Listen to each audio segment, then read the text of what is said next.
Queridas hermanas, hermanos, desde pequeños se nos contaba una historia de Luzbel. La palabra Luzbel significa una luz bella. Y esta palabra se refiere a uno de los ángeles más bellos que pudo haber creado Dios, pero que lamentablemente, cuando vio su belleza, en lugar de decir, soy obra de Dios y reconocer la grandeza de Dios, se consideró a sí mismo Dios. Y por lo tanto dijo, no tengo por qué rendir culto ni adorar al Dios que me ha creado. Eso es un pecado de soberbia, creerse Dios. Y al creerse Dios, se alejó totalmente del Dios verdadero, convirtiéndose en su enemigo.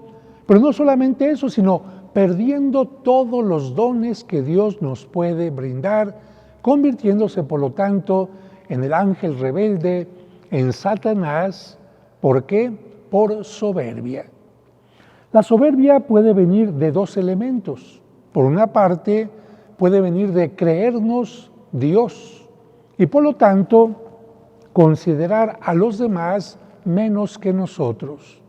Pero la soberbia también puede venir, lamentablemente, de algún problema interno, espiritual, que tiene que ver con la baja estima. Y precisamente por esta razón, en esta parroquia constantemente doy los cursos de baja estima, de autoestima, de alta estima, para que la gente, pudiendo resolver este problema, tenga una vida espiritual mejor, porque la vida espiritual también está relacionada con nuestra vida psicológica, con nuestra vida interna. Es evidente que todo ser humano desea sentirse aceptado, comprendido, tomado en cuenta, sentirse importante. En pocas palabras, todos queremos sentirnos amados, pero a veces se nos olvida que este sentimiento de aceptación debe de tener cimientos en la infancia, porque es en esta etapa cuando el niño, que no sabe quién es, si vale o no vale, si es importante o no, si merece ser amado o no, recibe de sus padres o educadores la respuesta a los interrogantes que tiene. ¿Valgo? ¿Soy importante? ¿Merezco ser amado? La respuesta que el niño reciba marcará profundamente la visión que él tenga de sí mismo, de sí misma, es decir, su autoestima. Si los padres o educadores le hacen sentirse valioso, importante, comprendido, amado, el niño aprenderá a tener un sentimiento positivo hacia sí mismo, de aceptación, de amor, de buena autoestima. Una estructura, no ósea, sino una estructura psicológica interna que le ayudará a enfrentar la vida de una forma correcta. Pero si por el contrario los padres o educadores ponen más énfasis en sus errores, lo marcan con etiquetas como tonto, inútil, sucio, mal hijo, burro, etc. Y peor aún, esto lo reafirman con gritos, regaños, en los que se agrede verbalmente o con golpes al menor, con frases como ya no te quiero. El niño aprenderá a tener una visión o sentimiento negativo hacia sí mismo, como alguien que no es aceptado, que no es importante, que no merece ser amado. Es decir, tendrá una baja estima. Y como consecuencia, se sentirá siempre menos que los demás, se estará comparando constantemente con los otros y sobre todo va a hacer todo lo posible por aparentar, fíjense aquí hay una gran diferencia, por aparentar que sí tiene valor, tratar de llamar la atención para sentir que sí tiene valor o por lo menos disfrazar su sentimiento de baja estima. Quiero subrayar esto, quien tiene una buena autoestima, una aceptación de sí mismo, no tiene por qué estar buscando que le aplaudan, que lo reconozcan, etc., porque él sabe que tiene valor en sí mismo. En cambio, quien tiene baja estima va a disimular que se acepta, va a disimular que es importante cuando en realidad se siente como una cucaracha. Las personas con baja estima, para compensar ese sentimiento negativo, recurren a cosas como creer que por tener más cosas valen más, y por eso se la pasan compre y compre y compre. Los adolescentes que a veces tienen baja estima piensan que por comprar cosas y esto y aquello valen más. O bien creer que vestir ropa de marca los hace más valiosos y por eso la gente anda presumiendo la marca de la ropa. O bien creer que colgarse cadenas de oro o joyas les da mayor valor. Y por supuesto, creer que ocupar lugares especiales los hace más valiosos que los demás. Lamentablemente, en la búsqueda de este tipo de cosas se les va la vida. Mientras más baja estima, mayor necesidad de tener más, de llamar más la atención y de ocupar determinados lugares. En eso ponen su energía en lugar de ser ellos mismos y descubrir que su valor como personas no depende de las cosas externas. Y lamentablemente nunca logran estar satisfechos porque su problema está hacia el interior. Quizás por eso dice la sabiduría popular: aunque la mona se vista de seda, mona se queda. Porque no es la ropa la que hace importante a la persona, es la persona la que hace lucir la ropa. Y derivado de este dicho yo podría decir, no es la silla la que da importancia a la persona, sino la persona la que da importancia a la silla. Imaginen en un cuento a una silla que presume con sus compañeras diciendo que ella tiene el poder de hacer más sabios, más justos, más santos a quienes se sienten en ella. Ante estas palabras, todas las demás sillas deciden hacerle una prueba y hacen que se sienten en ella las personas más malvadas, más injustas, más corruptas, más pecadoras. ¿Cuál creen que fue el resultado? Que las personas siguieron siendo iguales o incluso hasta peores, porque viendo que era una silla dorada, se levantaron con las mismas cosas malas que tenían, pero le añadieron la soberbia. En cambio, imaginen a los grandes filósofos como Sócrates o Platón enseñando en la antigua Grecia sentados sobre una sencilla piedra. Ellos hacían importante esa simple piedra.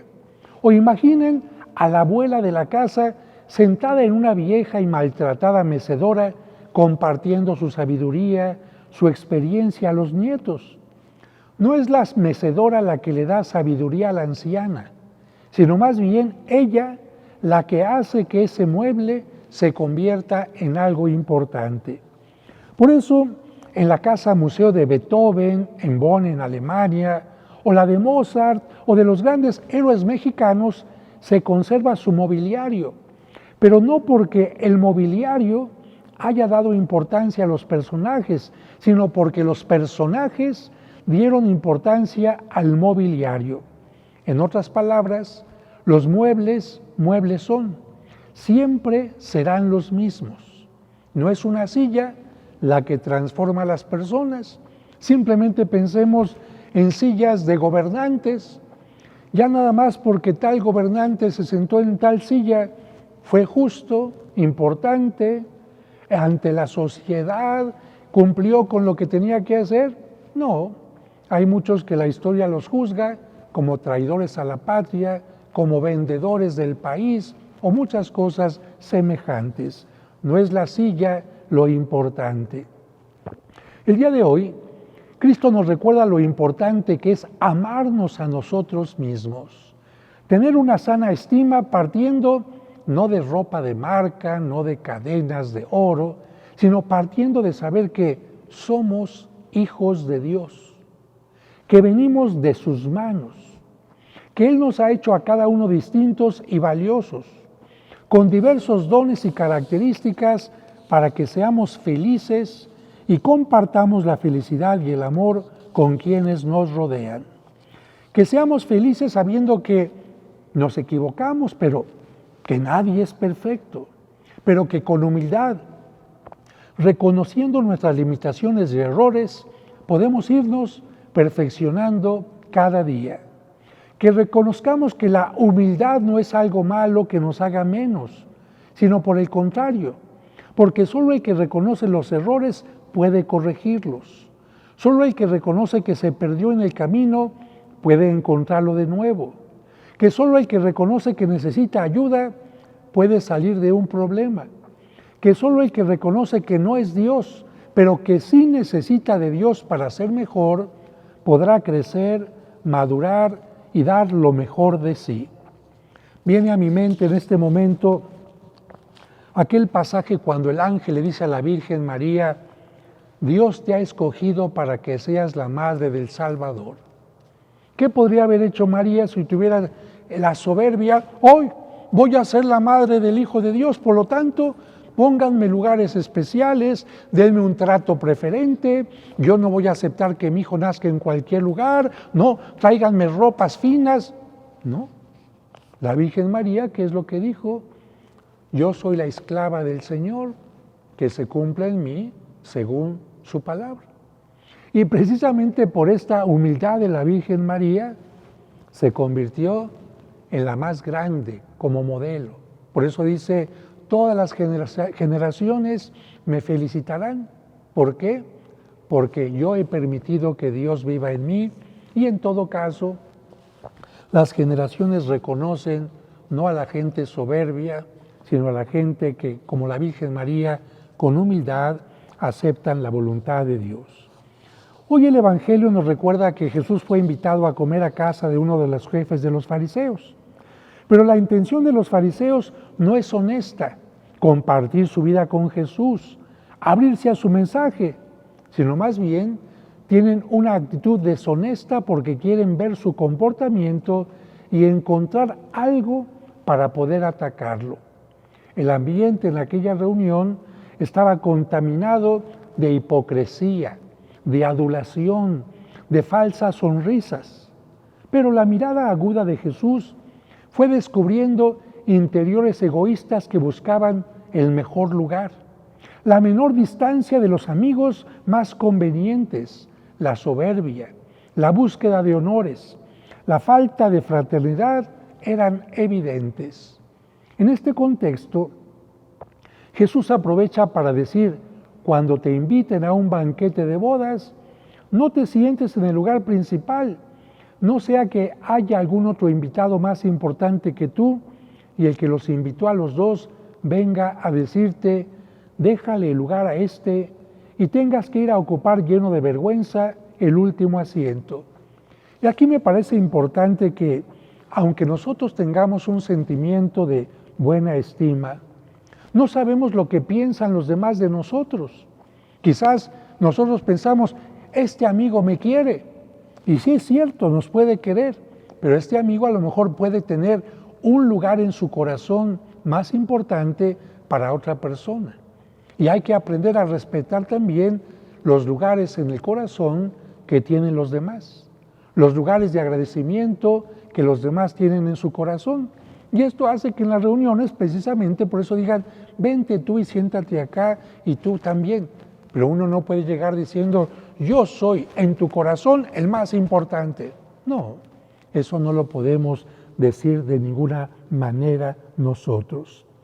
Dice Jesús: cuando te inviten a un banquete de bodas, no te sientes en el lugar principal, no sea que haya algún otro invitado más importante que tú en el corazón de tu anfitrión, y el que los invitó a los dos venga a decirte: déjale el lugar a este, y tengas que ir a ocupar lleno de vergüenza el último asiento.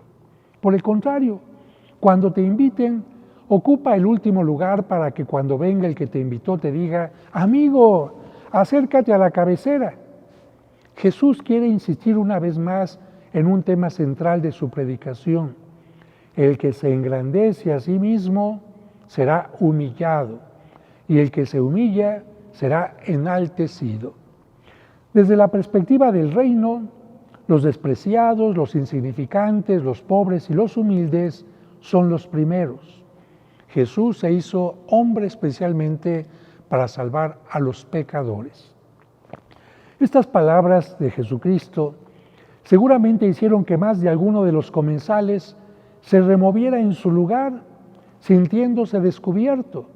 Pero Jesús todavía quiere ir más lejos y dirigiéndose al anfitrión dice, mira, cuando des una comida o una cena, trata de que no sea únicamente por agradecimiento a los que te han dado algo, para compartir momentos felices, sino también que en alguna ocasión sea para que tu corazón se manifieste lleno de amor para aquellos que ni siquiera conoces, para aquellos que no te han hecho un favor. Así es como el amor se manifiesta más plenamente. Por eso, cuando hagas una comida, no invites a tus amigos, ni a tus hermanos, ni a tus parientes, ni a los vecinos ricos, porque puede ser que ellos te inviten a su vez, y con eso quedarías recompensado. Al contrario, cuando des un banquete, invita a los pobres, a los lisiados, a los cojos y a los ciegos. Se trata, por lo tanto, de hacer las cosas gratuitamente, de buscar a aquellos que por siempre han sido marginados y excluidos, de hacer una mesa en la que todos quepan, de abrirse al servicio y a la fraternidad. Y estas palabras de Jesús no nos obligan forzosamente a alquilar un salón, a poner manteles blancos en las mesas, sino simplemente a compartir lo que uno tiene. Por esta razón, siempre agradezco a las personas que en esta parroquia traen algo de despensa y la colocan junto al altar, porque ¿qué están haciendo? Invitando a un banquete a los que no tienen que comer, invitando a comer algo distinto a aquellos que lamentablemente solamente están comiendo tortilla y chile. Y por esta razón también me alegro de que en algunos momentos de nuestra comunidad han salido a las sierras en la misión para llevar no solamente alimentos, sino atención y otras cosas más. Y en todas las parroquias siempre a la oficina llegan personas, padre, soy migrante, padre, tengo necesidad de ayuda para una medicina, padre, esto, lo otro, y ahí de poquito en poquito se va ayudando a que estas personas tengan una vida mejor. Por lo tanto, gocemos de las fiestas que compartimos con la familia, con los seres queridos, pero también, como en la Santa Misa, compartamos la alegría de ser hermanos compartiendo nuestros dones. Usemos ropa de marca, sí, pero la marca que diga soy cristiano, no una ropa que tengamos físicamente, sino la túnica espiritual que nos ayude a vivir como hermanos.